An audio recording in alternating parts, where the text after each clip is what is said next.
বাচ্চারা তো পরীক্ষা দেয় না, পরীক্ষা দেয় মনে হয় যে গার্জেনটাই পরীক্ষা দিচ্ছি, মানে আমাদের টেনশনটা একটু বেশি কাজ করে। একটু নার্ভাস হয়ে গিয়েছিল, পরে এখন হলো নর্মাল, আলহামদুলিল্লাহ। কারণ আমার বাচ্চাটা যখন ওনার বক্তব্য শুনেছিল যে উনি খাতা দেখা নিয়ে, খাতা হাতের নাম্বার রেখে দিয়েও যে খাতা দেখার কথা বলেছিল, তখন একটু নার্ভাস হয়ে গিয়ে একটু কান্নাকাটি করেছিল যে এটা আবার কেমন সিস্টেম, কেন হাতের নাম্বার রেখে বা এরকমভাবে খাতাটা দেখবে বা কোনো কিছু।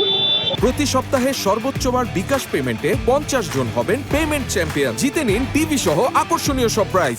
পরে ওর বাবা ওকে ইজি করেছে, তারপরে এখন একটু বোঝে যে না, ও যদি ভালো করে লিখে আসতে পারে তাহলে হাতে নাম্বার রেখে কেন প্রতিটা টিচাররা ভালো নাম্বার দেবে।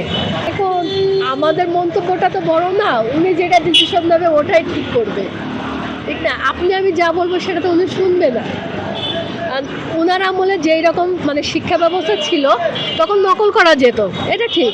এখন তো মুখস্থ বিদ্যা না যে নকল করবে বাচ্চারা, এখন যেটা পড়ে যায় তার অপোজিটভাবে প্রশ্ন আসে, এখানে নকল করার কোনো কিছুই নেই। হ্যাঁ, ওদের বেলায় হলো কি পুরো সিলেবাস দেখে পরীক্ষাটা হচ্ছে, মানে ওদের জন্য একটু কষ্টদায়ক হয়ে গিয়েছে। মানে সবাই তো শর্টে পরীক্ষা দিয়েছে, ওদের সঙ্গে ফুল সিলেবাস।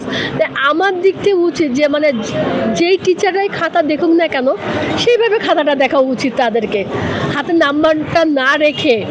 মানে বাচ্চারা তো যাই হোক না কেন ওরা তো কষ্ট করে পড়েই তো লিখেছে, ওদেরকে সেইভাবে নাম্বারটা দেওয়া উচিত, আমার হিসেবে সেটা মনে হয়। চিন্তা তো আছে, আপনার ছেলে মেয়ে পরীক্ষা দেবে তখন আপনি বুঝবেন আপনার কেমন চিন্তা। আপনি সাংবাদিক হয়ে কেমন লাগবে তখন আপনি বুঝবেন। আপনি তো পরীক্ষা দিয়েছেন, ঠিক না? আপনার কাছে কেমন লাগছে? আপনার বাবা মার কাছে কেমন লাগছে আপনিও দেখবেন। বাচ্চারা, হ্যাঁ, বাচ্চারা তো পরীক্ষা দেয় না, পরীক্ষা দেয় মনে হয় যে গার্জেনটাই পরীক্ষা দিচ্ছি, মানে আমাদের টেনশনটা একটু বেশি কাজ করে। ওরা তো লিখে আসে, বুঝেছেন?